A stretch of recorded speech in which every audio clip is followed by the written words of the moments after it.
This weekend, the two most decorated clubs in Europe face off in the Champions Cup final. Leinster and Toulouse will both be looking for glory at Tottenham Hotspur Stadium on Saturday. And joining myself and the columnists today to preview that game is former Ireland and Leinster legend Gordon D'Arcy.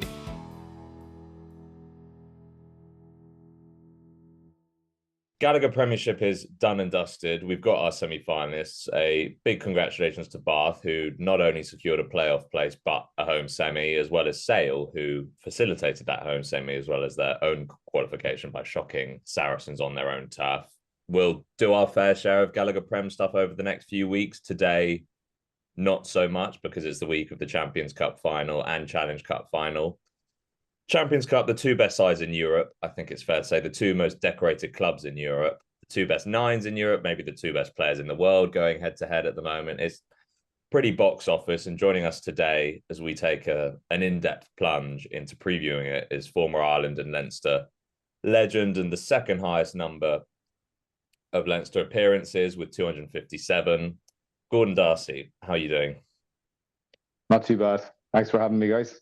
Good. Well, 3 of those 257 games were Heineken Cup final wins. So just take a trip down memory lane to begin with, and talk us through how you relive those games in your mind. I don't spend a huge amount of time reminiscing. I suppose I had a very long and enjoyable career and kind of finished more or less on your own, on my own terms, which was kind of nice. Didn't get selected for the 2015 World Cup because I was too old, which is just a reality for every sports person at some point in their life. I suppose when I look back at them, like I played for it's either 18 or 19 seasons, I'm not sure. We didn't win a trophy or get close to winning a trophy for the first 11 years of my career. So winning that Champions or the European Cup in 2009 was really special because there was a lot of people there who'd been around for a long time and had been through all the pain and the nearly misses. And yeah, winning with them was very special. I just remember the terribly awkward but very emotional celebrations on the pitch afterwards when we won that up in Murrayfield. And sometimes when you scale that mountain or you reach the pinnacle, you have that achievement. There can be a kind of a hollow feeling the next day or shortly afterwards when you kind of go, oh, what's next? And that came very much, you have a few pints, you celebrate, but then, you're in the prime of your career and you're kind of looking at it going, what do we do next? Personally and as a team and as an organization. And there was very much a collective sense of there's more here. I'm not sure it was ever overtly spoken, but definitely that sense was shared across a lot of key people and key personalities. And that was a big driver then when Joe came in 2010, I think, and doing back-to-backs with him was it was really crystallizing that potential of that team. So the Northampton win, obviously the game of two halves, but it just showed that two separate things. Obviously shows the maybe the emergence of Johnny Sexton as the player that would have the potential to become. But also the mental resilience within that team that Cheika had instilled over the previous kind of 4 or 5 seasons. Because at half time it was very much just very simple messages, lads, score first, that closes the game and that changes the whole dynamic of the game. And then the Ulster match, I just remember a couple of things happening along the way and just going, there's no way we're losing this final. And yeah, enjoying that one. That first win, Gordon, was long overdue by Leinster. You'd been underachieving a bit.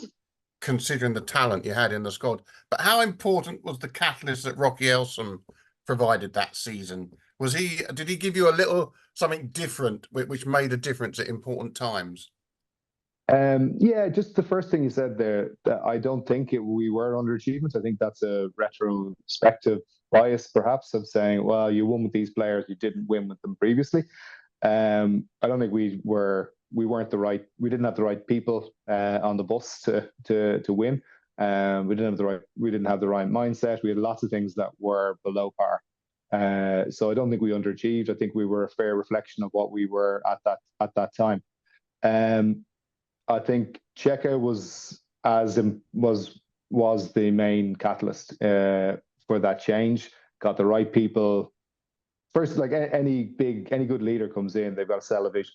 So the first thing he came in and he sold the vision to the Leinster board. Then he sold us on what we were trying to do, and then it's getting the right people on the bus, and then we decide where we're going to go, how we're going to get there.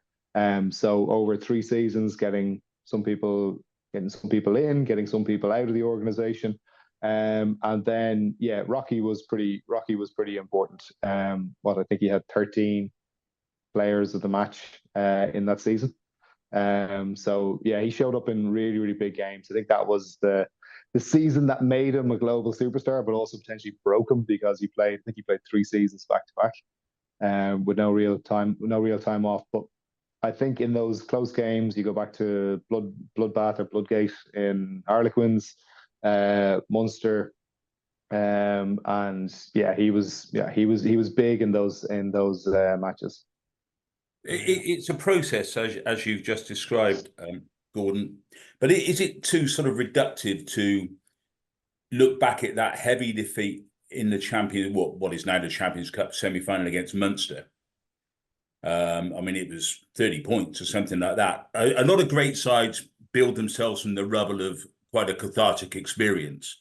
And I'm sure this is not the whole story, but was there something coming off the back of that where it dawned on you that things had to change, that if you really wanted to fulfill whatever you considered your potential to be, you'd have to make some alterations? Yeah, there's probably I don't think that was that match. I think there was probably an understanding from the previous match, because I suppose playing, so that's the semi-final, isn't it? And played Toulouse in the quarterfinal before that, and we reached a new level in that quarterfinal. But unfortunately, that was our final. That was our best performance, and we weren't ever able to get up that level required in the semi-final. So you look at, say, Munster, I think it was a Perpignan or Biarritz, and they huffed and puffed, but they were able to get over the line. But that wasn't their best performance. It was quite underwhelming for them. So they were geared, primed, ready for us, and we didn't have another gear to go to. We had used that. So I wouldn't say it was very much. It was a path to that, but it was part of a process. But it also showed where we were emptying the barrel. We were emptying the well at the quarterfinals, and we've nothing left for it. And we've seen this like time and time again. There's a danger that it happened to Leinster in the quarterfinal this season against La Rochelle. We saw England in the semi-final in 2019 against the All Blacks. They had nothing left when they got to the final. That emotional energy is as valuable as the physical energy. And I think that goes back to my earlier point, that where we were on our progression, development, whatever we want to put it, Munster were at the pinnacle. They were at the top of their game, and they had that bank of knowledge to go back on, whereas we were still finding our way. Do you think there are parallels between your cohort of 2009 and this current cohort, in that, like Brendan said, you had probably underachieved given the talent in that group, and the likes of yourself and your O'Driscolls and your Heaslips, etc., hadn't tasted the glory that this current cohort are also yet to taste? So again, I said I don't think we underachieved. I think at that time we were a fair reflection of what we were putting in. I think one of the things with that is always, and we've kind of name checked them already, you look at when Leinster have been very successful, we have had that star quality. to complement the homegrown Indigenous players. So whether that is Rocky, Issa, Brad Thorne, Nathan Hines, Scott Fardy, whatever that has been there, you kind of wonder, has that been as prevalent over the last kind of 4 or 5 seasons with Leinster? And I think, you look forward to next season, you've got RG and you've got Geordie Barrett coming in. It's definitely there next year. And would we have won the Heineken Cup in 2009 if Rocky wasn't playing? There's a big if there. So I do think that is something we've always been successful with. Munster, again, when they were successful, when you have that outside star quality to complement, it is, it definitely makes a difference. And I don't think Leinster have had the benefit of being able to fall back on that as much as they used to in the last couple of seasons. If Geordie Barrett works really hard on his kicking game, will he be able to bring something the same as you brought to the Leinster side, Gordon? Everybody got nervous when I tried to kick the ball, including myself. But from what you're saying, someone like Geordie or RG could be a Rocky-like catalyst in terms of taking Leinster to be that unstoppable force. Yeah, and like even this week, I think there's some selections that need to go. I think Leinster need to get some selections right this week. I think Jason Jenkins probably had his best impact for Leinster off the bench in the semi-final against Northampton. I thought he was immense when he came on. So Joe McCarthy's there, James Ryan is back as well, and Ross Maloney is there, and they need to get that balance right. I think Ross gives the line-out calling, but I think this is a game with a bit of muscle written on it. So I think they have to get that right. And in the centres, Charlie Natai has been fantastic for Leinster every time. He's been Leinster's most consistent back this year. Consistent and impressive. So I wonder, do they need to start him in this match as well? If fit, I know he came off with a shoulder injury. So could you make any case for Ringrose starting, or do you think he hasn't had enough rugby? I think the road has gone out. I think you kind of it's Jimmy O'Brien comes back in and plays last week. And the week before, he got Ospreys. He got a bit of game time against the Ospreys. Got a bit of game time up in Ulster. So he's well in the mix for playing. But he's had 2 games to get his feel back and his touch back. I suppose if I was out for, like, you're talking, the guts of 3 months at this stage, probably longer. It'd be a big call to see him coming straight back in, I think. I'm sorry to keep using this word underachieving, but I just want to talk about that in terms of this cohort. Do you feel that this side is underachieved, given that you won your first 4 Heineken Cup finals and then lost the next 3? Yeah, it's a tough question to answer because I'm not inside the change room anymore. I'm not inside the pitch,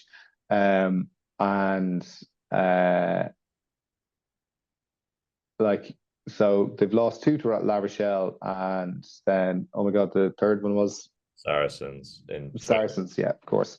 And I think probably the Saracens one is the one that will, perhaps the Saracens one, but La Rochelle, you're kind of looking at that going, the unmovable object meets the unstoppable force, or which one stops.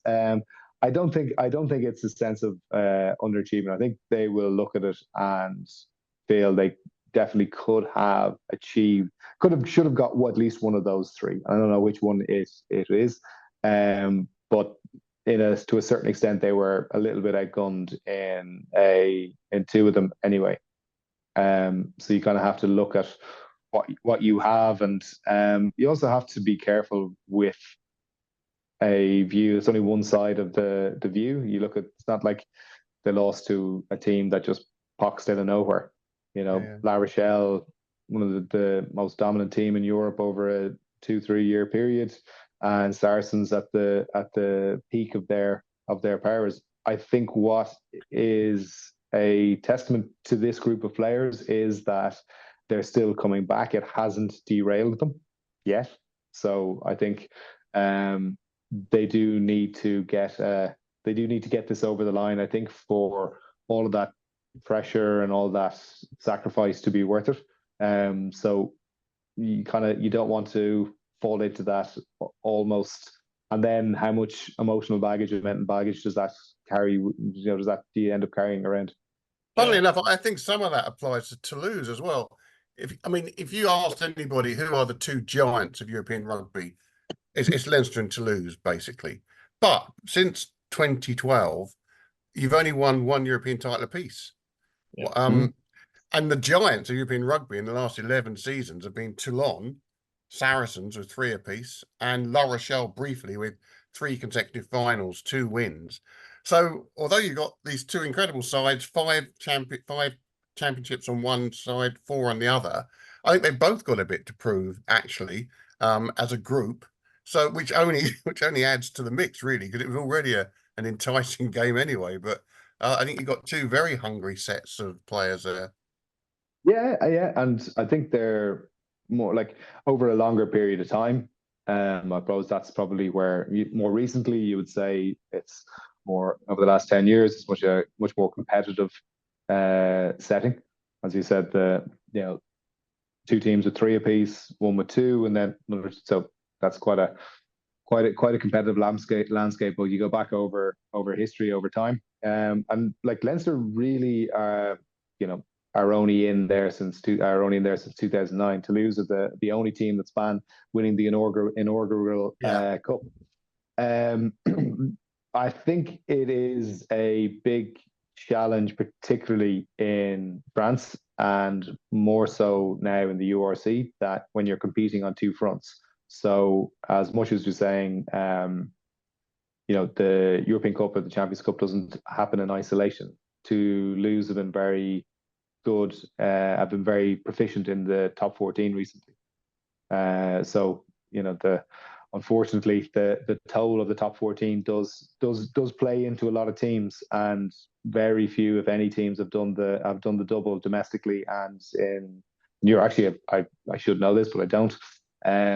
Has anyone done the double domestically? And didn't one of the Toulon years, wasn't it a double? One of the Johnny years. I think possibly, yeah. 2014 might have been. Yeah. Yeah, but again, it's not something that happens very often. So I think that does factor into things, and it does come like, because La Rochelle, 2 fantastic wins, 3 finals, but haven't won the top 14. So it does show just how hard to achieve that is. And every year that Leinster have been in the final, they have failed to progress in the URC. Now with South African teams in there, so it just shows how rare winning silverware can actually be. But I think your original point of, say, Toulouse and Leinster being wanting to I suppose reestablish that prominence in the Leinster will definitely be there. And great thing is one of them's going to do it. Well, yeah. It's no great secret, Gordon, if you're looking back on those finals against La Rochelle, where La Rochelle eventually prevailed. I mean, they are a stupidly big and powerful pack of forwards, and the fact that people like Skelton managed to play 80 minutes at his size and weight, or the best part of 80 minutes, is sort of fundamental to what they've done. There aren't many sides who can match them in that area, but Toulouse do have significant amounts of power up front, and they have their own Skelton now in Meafu. Do you think that they'll try to do pretty much what La Rochelle did over the last couple of seasons in terms of tactical approach, or are they likely to put something else on it? Yeah, just one of the things on La Rochelle, and I think it can be grossly unfair to put them into that that one trick pony. Rod just put a great group of players together, and I think he puts an awful lot of stock into the right people as well. You still have to coach them, and they still have to win. Talent is fantastic, but you still have to coach them. I think they put a really well thought through plan together for those finals, and delivered a performance. But what's really interesting for me on that is they had a real, and something that would resonate from, I suppose, my time, was they had that strength of their conviction. Because Leinster got off to an absolute blister start, and they were able to not shit the bed, for want of a better way, and they stayed composed. They knew they were going to be able to reel them in. They knew they'd get their opportunity. They do that, and they stayed the course, which shows that an awful lot of preparation and thought went into that. So, but that was them. I don't think, and that was the way they knew how to beat Leinster.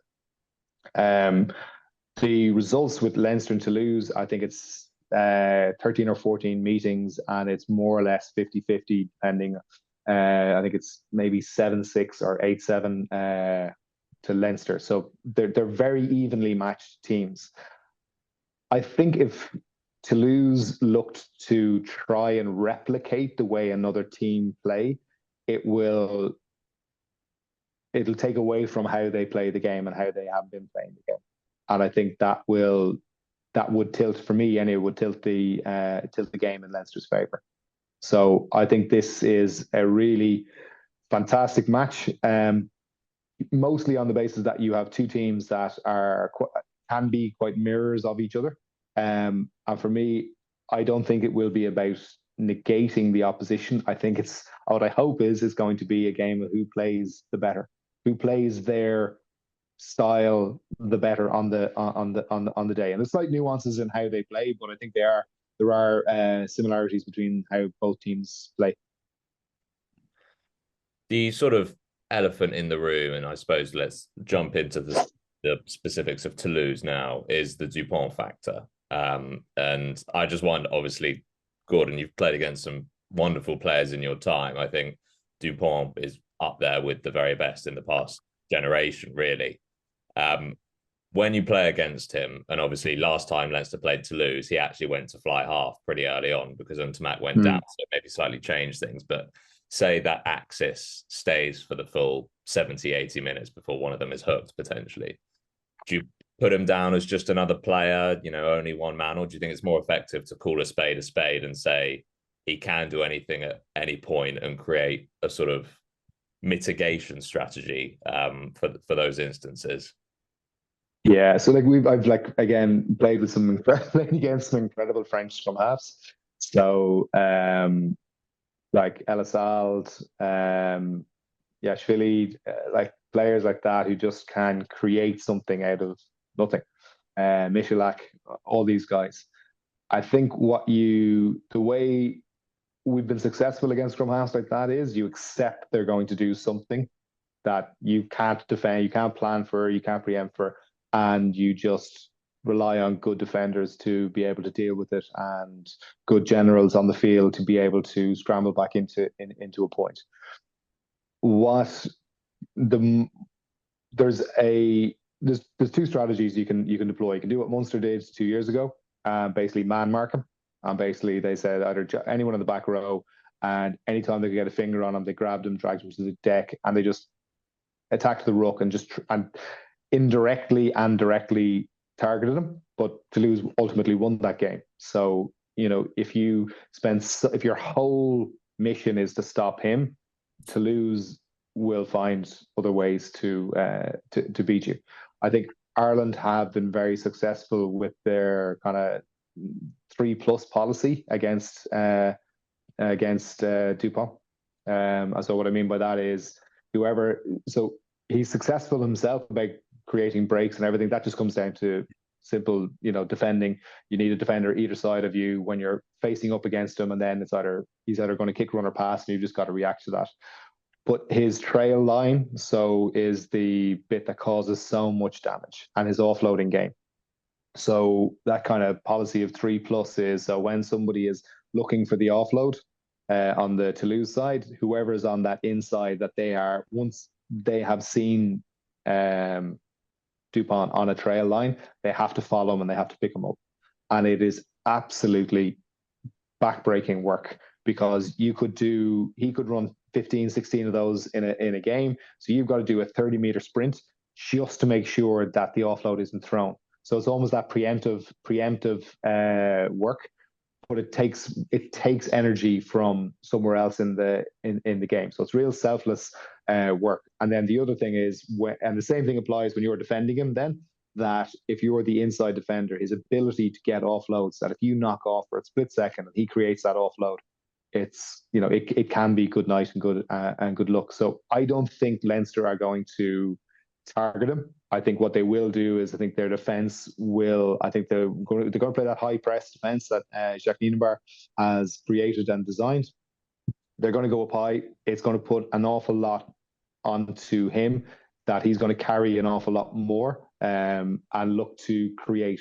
So it's almost like creating that shoehorn effect. If they're coming up on the outside, him and Ntamak and the centres are going to have Aki are going to have to do an awful lot with the ball inside to try and break individual tackles. And funnily enough, I would say the great thing that Gibson-Park has added to his game in recent years is he now does the support lines that Dupont does. I mean, he's always been a brilliant passer, great facilitator, but he is everywhere now on the park, and he's a very deceptive runner, very elusive, very quick, very present all the time, and he pops up everywhere. So he's added that to his game, which is why he's right up there now alongside Dupont as a scrum half. Yeah, I think they're different scrum halves though. The same but different. Yeah. Is that what they all say? So Dupont is much more of a carrying and individual threat than Gibson-Park is. I don't think Dupont has the same passing range as Gibson-Park has. So I think that makes them slightly different. I think the net effect is very similar, but I think they go about it in very different ways. I think Gibson-Park will, when he picks the ball, he's very rarely looking to carry. He is looking for an offload. He is looking for shoulders, eyes, hips, and then running lines. Whereas Dupont is looking for shoulders, hips, and eyes, but to take them on and then the offload pre-post contact. Do you think there's more box office head-to-head in world rugby at the moment than Jamison Gibson-Park versus Antoine Dupont? No, it's pretty big, and both will be a function of their pack. And I think they're both playing in two of the top teams in the world, so they are playing on the front foot predominantly. I think we'll get to see, and both teams will have periods on the back foot. And I think that's when you see the real value in them. And the same kind of principle applies. What I love about Gibson-Park is, regardless if the breakdown is on the front foot or the back foot, he still moves it away from that point of contact. He's forcing his own team to be set earlier. So if the attack is set before the defence, doesn't matter if you're 3 meters behind the gain line. If they're still set, there's still an opportunity to go. So he actually forces the tempo in Leinster an awful lot. I think it's incredibly valuable for them. Do you think Gibson-Park, Gordon, has taken on a slightly different role? It's one of rugby's truisms, isn't it? The French nines play different to everyone else. The shaper of the game, the tactician in chief in French rugby has been the nine, going right back to Ferrou and some of the guys you mentioned who played much more recently. And the number 10 does not play the kind of role in terms of the game shaping that he might in virtually every other rugby culture in the world. Since Sexton's packed it in, do you think Gibson-Park has sort of been asked to edge towards that style of French influence on the shaping of the game? I would say he's been doing that for about 3 seasons. Well, they've always been slow on the uptake. Yeah, no, that's right. I heard. I've got a whiteboard here if you want me to kind of draw it. It would be handy. No, but I think that was one of the challenges for Johnny. Was he wanted the longevity in his career, but couldn't do everything he used to be able to do. Which happens to every player. And I think he was more willing to share the workload and the responsibility. I think that gave Ireland and Leinster a new dynamic, because it used to be just defend Sexton and everything else falls apart if you can get into him. Whereas now you had multiple threats between James and Gibson-Park, and I think he grew into that role really, really nicely, and was kind of hiding in plain sight when Johnny retired. And when Johnny retired, you realise just how effective of a nine he has been. For me, I feel he's shouldering too much of that individual creativity and responsibility, and I think a few other players need. James Lowe pops up and does a little bit. I think Hugo Keenan being back this week will help immensely. But I think you look at how unpredictable the Toulouse attack can be. I think the Leinster attack can be a little bit too structured, and an over reliance on Gibson-Park to be the tempo change or the positional change. Does that last point you make just speak to Josh van der Fleer as well? Because at his best that year, he won the World Player of the Year, and it was bloody well deserved. He was, apart from everything else he did, he was a genuine attacking threat. There was an unpredictability about some of his work that really stood him apart. Now, I think you may disagree completely. I think he fell off of those standards a little bit in the subsequent year to 18 months. But I've seen flashes of him this season, which sort of suggest that he's, rediscovered his chops a little bit. You might think that's complete nonsense. But is Van der Fleer the kind of guy who can bring that kind of variety that you're talking about? Yeah, I think so. And I think it's not just him. I think it's across the board. I think probably one of the things we're very slavish to in the Northern Hemisphere, particularly Ireland, England, is the systems and the patterns. They probably dominate the way we play too much. And then we rely on individuals. So whether it's Marcus Smith, whether it's Finn Smith, or say Furbank or James Lowe, or whoever that might be, we're relying on them to add a little spice. Yeah. I think players need to take, and that's a responsibility thing. We went through that whole period, probably from 2012 onwards, where it was structured multi-phase. Everybody had like 10 phases planned out. Players didn't have to think. We are at the period now where we're asking players to think again, and we're moving away from systems. And say Toulouse and I'd say Leinster are the most proficient at that at the moment. But I think there is still a little bit more growth in the Leinster team there, where they can do something a little bit. I think Caelan Doris is a guy that can definitely do that. Joe McCarthy as well, and I think Josh probably thrives off of the back of with other players when they're, I suppose, doing something maybe a little bit different or a little bit creatively. I think the injury to Gary Ringrose hasn't helped, does it? I mean, before he got injured, he was absolutely reaching new heights, Ringrose, in terms of running, creativity. And I think that's been a bit of a loss. I mean, it's going to be a bit of a loss, even though you've got great replacements. Yeah, it's hard to and that's an unanswerable question. I think Gary was playing really well.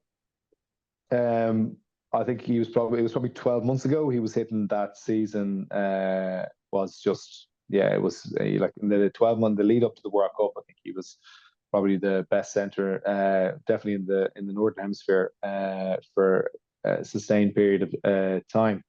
I think you look at, say, he's been injured. It's been you hope that, as a fan, you hope it doesn't leave too much of a gap. And as an ex-player, then you want to see him get back in the field. Jamie Osborne, I think Robbie Henshaw has benefited from that as well. I think he's had a rejuvenation in the 13 channel. He's enjoyed his time there, a little bit of extra time on the ball, not carrying into traffic as much, and has actually looked pretty comfortable in that 13 channel. And then Jamie Osborne is a guy I think is a really, really talented player. So I'm not sure the loss has been as stark as it might have been on paper. Charlie Natai coming back as well now has definitely helped with that. Gordon, I know you need to get going. Could I just, before you do, trouble you for a score prediction for Saturday? Score predictions. Genie macaroonies. Do you know what? The body language from Jemison Gibson-Park in the quarter semi-final, when Leinster were starting to lose their way, the whole fluidity between the whole team just seemed wrong. It just seemed off. They scored tries, but it just wasn't firing for them in contrast to the quarter final. Yeah. I think there is a couple of players there that realize this is not their last chance, but this is as good a chance as you get to win a Heineken Cup. Because you got to understand that for some of these players, Gibson-Park was on the bench for their last win in 2018. So he hasn't won a Champions Cup and so I know that might sound basic or it might sound odd to some people, but like you don't always feel like you won a cup if you're not in the starting 15. So there's a couple of players there, James Lowe, they will want a Champions Cup. And I thought the body language from them in that semi-final, I think that's going to proliferate through these players and that mindset. They've had time off, a lot of them didn't play last week. They will be really, really focused for this game. So with that, I think this is a Leinster win plus 3 or 4 points. I think we'll all go probably 3 or 4 points in it. I won't condemn you to sitting through the rest of our probably erroneous predictions, but you're back into boys. So yeah, Gordon, obviously I won't keep you any longer. I know you need to get going. Go and do a day job, unfortunately. Guys, thank you so much for your time this morning. Really enjoyed it. No, and you, Gordon. And enjoy Saturday, Gordon. Take care. Take care. Bye. We'll jump straight into that, guys. So, Chewy. It's Toulouse by 30, isn't it? I am actually backing Toulouse, not by 30, by probably similar to Gordon, by no more than 5. I actually think Toulouse are slight favourites going into it, but I'm happy to be on my own in that camp. I'm veering towards Toulouse as well. And as ever with Leinster, a lot will depend how they get reffed at the breakdown. And Toulouse are good at the breakdown. You know, Willis, Marchand, Malvaca. So it's going to be a flashpoint. You know, Toulouse are going to ask the questions of the ref because they're going to get down and jackal and fight for every ball. If Leinster are controlled and disciplined there, don't upset the ref. They might be all right, but it's a final, 60,000 people. A great venue, by the way. It's going to be a fantastic venue for a European Cup final. I was going to make exactly that point about the breakdown. I mean, Willis, we know all about, but that Francois Cross mind at the moment as well. Yes, of course, is a real threat to Leinster. And if they really make their presence felt around attack area, which I'm sure they will, then Leinster are going to have to be squeaky clean. There are a lot of people out there who don't think Leinster is squeaky clean around the breakdown and get away with murder. If Matthew Carley, who I think is the referee, who is the most headmasterly of our referees these days, if he gets stuck into them and they start blinking at him in disbelief or saying something to him, he is the last referee to look kindly on it. And it's going to be a game of 2 or 3, I think we're all agreed it's going to be pretty close. A couple of penalties here and there could easily, I think it'd be a festival of rugby, but it might be decided by vital penalty goals. Well, I don't think Ramos misses all afternoon. He doesn't when he's on form, does he? No. Provided that he starts. He didn't start the semi. I'll be astonished if he doesn't. Yeah, so would I. I mean, we don't. Is Kinghorn fit? Do we know? I don't know, but he's. I think Kinghorn's a very, very good player, but they'll want their 99.9% goal kicker on the field. Yeah, 100%. 100%. It is their depth at fullback. We speak about depth. Their depth at fullback is absolutely ridiculous. They have 3 of the 6 nations starting fullbacks at their disposal. Capuozzo was man of the match when they went and beat Montpellier last week with a second 15. You know, He can't get a game for their first 15. It's no, ridiculous. he has been injured, to be fair, but no, Yeah. he'd be struggling. He might just sneak in the 23 this week, but he won't be a starter. No. Oh, we've spoken a lot, haven't we, about Leinster is so strong because they absolutely know their game backwards. They know exactly what they're doing. They understand the shape of the game that they're looking to impose. And Gordon was very interested on that, talking about the importance of people other than Gibson-Park who can play out of that structure and bring something unanticipated to their game. I think Toulouse probably have a Gibson-Park in Dupont, obviously, who can do that, but they also have Entomac. They also have Flamand, who is different. He's as different as it gets. They have Mavaka, who sort of cancels out Sheehan. It's very marginal, but I think Toulouse have, if it is going to come down to individual sparks, I think Toulouse probably going armed with maybe one, maximum two more people capable of doing that than Leinster do. And Dupont probably counts as 2 people rather than 1. Well, if he sticks at it, he'll be a good player. Yeah, maybe. One factor that I wanted to ask Gordon about, but sadly didn't have time, so I'll have to ask one of you men instead, is Jack Nienaber. And how much do you think he'll... Obviously, there aren't as many France internationals in the Toulouse squad as there are Ireland internationals in the Leinster squad. But obviously, Dupont and Tamac, Ramos, etc., were playing in that quarterfinal. Dupont, for example, was forced into an error that led to Cheslin Colby's try. How much is Nienaber talking about or channeling that quarterfinal into this weekend? Well, the bomb squad theory, which is central to what the Boks have done over the last couple of World Cups, that's all fine as long as you've got a bomb squad. But I don't think Leinster are staggeringly scary off the bench. But Toulouse, you have a look at their semi-final lineup. The people they had on the bench, Marchand, who was as good a hooker as they was in the world before his injury, and may start. Who knows? We don't know their starting lineup.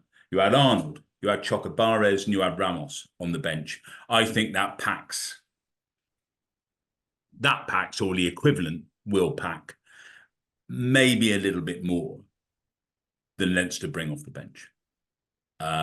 So the most superficially, at least the most characteristic part of, or one of the most characteristic parts of Nienaber's approach is already negated just by personnel. Brendan, do you agree? Yeah, I think the games are so different. The circumstances, environments are so different. Had a full season with Leinster. I don't really think it'd be a factor in his thinking. Toulouse, they're very specific, all court team, all court game required to beat them. I don't think you bring in those sort of South African elements. Very, very good coach. He'll have his own plan to try and beat them. I don't think there'll be any hangover or any consequences from that World Cup game. Oh, also, I've long felt he's bound to be, and he's bound to be the most underrated person in the whole world. Leo Cullen. He's not there just as a bloke who's sort of smiles in a giraffe-like way at the camera before a match. I mean, he's pretty central, isn't he, to what Leinster do? He's obviously one of those blokes who can pull all the strands together. He has massive respect from the players. They all look up to him. He's a real beating heart figure, and I think he's more than a figurehead. Nienaber is clearly a very, very high quality tactician, but I think Cullen's been absolutely fantastic for Leinster, extraordinarily good, and if he's the heartbeat of the operation, then there ain't that much going wrong over there. I mean, they'll be very, very competitive on Saturday, very competitive, and a lot of that will come from Cullen, who will have a big, big voice in the build up to the game. And one slight worry, though, is we mentioned last time that they looked short of a gallop, didn't they, against Northampton in many ways, or certainly, but they were putting up a bit short in the second half, having not played for 3 weeks. And again, they all missed last week's match, except Keenan, who was proving his fitness. So this will only be their second match in 5 weeks. Now, you can get away with that. Some players can do that, and some teams do that, but it doesn't come without its challenges to play that little and to immediately hit a Champions Cup final at the intensity needed to play Toulouse. Yeah, I think that's true. I think that's true. Absolutely true. But it's a game they play, Leinster. They do it, don't they? That they're because of the centrally contracted players and the way they almost guaranteed qualification for this and that and URC.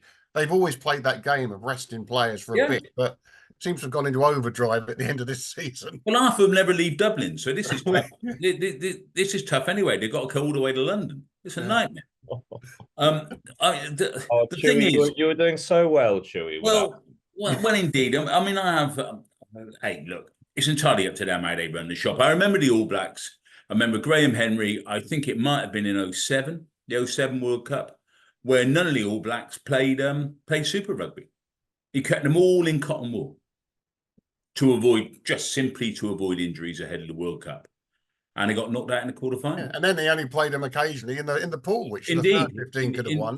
Indeed. I mean, there is a battle hardness argument, I'm absolutely sure. The statistic, whether it was right or not, I suppose I should have checked if I was any sort of journalist, but it was said during the semi-final that James Lower played one URC game all season. One. No, it's correct. Yeah. Gee, I mean, now, okay, he's a wing. It may not be that in that position such a lack of activity or a relative shortage of activity will count in the way it might do in other positions. But dear old Martin Johnson said, "I just want to play once a week." Yeah. I mean, cricket's going the same way, with all the franchises and all the sort of flying around all over the world, and then the need to rest. Players go into big matches having not played a competitive cricket match for 7 weeks. 8 weeks, and it doesn't seem to faze them that much. So perhaps we need to alter our mindset, but I think it could be a factor. I think James Lowe was quite injured after the World Cup, which was why he missed so many games. I think he would have probably played a few more than he did. But you're right. There is sort of a propensity for some players to pick and choose where they invest their marbles. Brendan, you said Toulouse by a shade.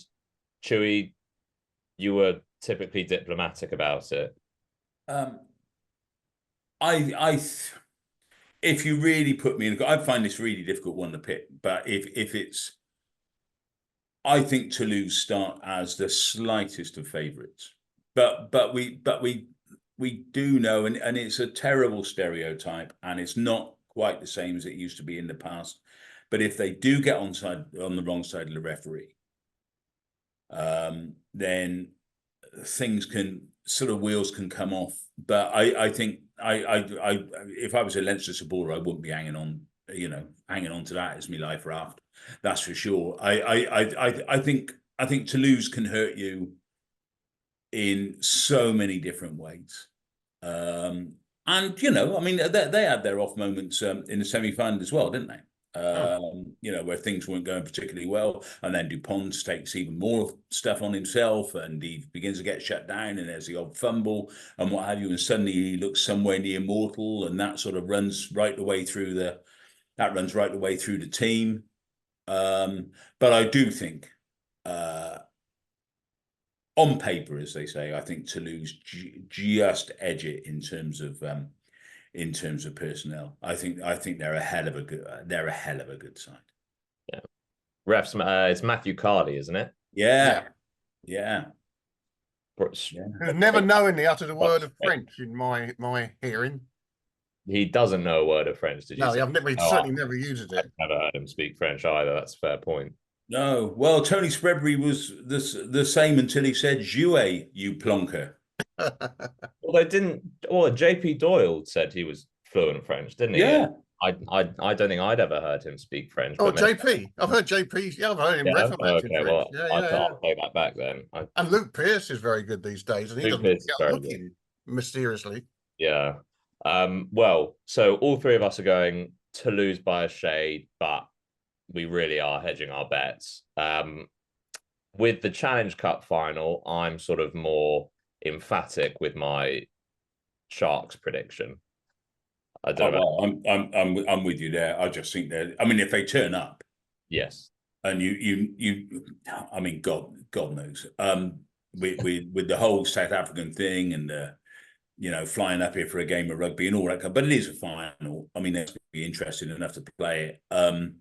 Their type 5 are too strong for Gloucester. Yeah. Also, they've had an absolutely disastrous UR season. This is their season, as with Gloucester, actually, to a certain extent. This is their season. Oh, look at the type 5. The Ox, Mbonambi, Vincent Koch, Etzebeth. Gloucester haven't got those players. No. Nothing like. No.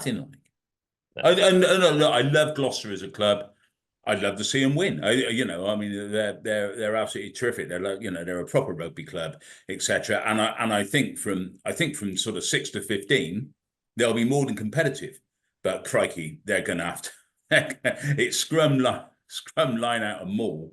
They are going to have to really man up just to live with the Sharks. I mean, that's an international quality type 5, which Gloucester cannot claim to have. No, I agree. I disagree with any of that. No, me neither. All right. Well, I think we're sort of, like I said, more emphatic with that one. I don't suppose either of you are going to the Tottenham Hotspur Stadium at any point this weekend. Alas, no. No, me neither. All right. Well, we'll enjoy watching from the comfort of our homes, and we'll look back on it next week. It is box office, particularly that Champions Cup final, and I hope that you at home, we've got you nice and excited for it, because we certainly are excited. Next week we'll be joined by Lee Dixon as we start to look ahead to the Gallagher Premiership semi. So, guys, I look forward to seeing you then. Cheers, Ollie. Thanks for listening to this week's edition of the Rugby Paper Podcast, and don't forget to subscribe on whichever podcast platform you use and recommend the show to your friends. The Rugby Paper is available to buy every Sunday, and to make sure you don't miss it, subscribe through our print, digital and online options at therugbypaper.co.uk/subscriptions. That's therugbypaper.co.uk/subscriptions to get all our content for as little as 14p per day.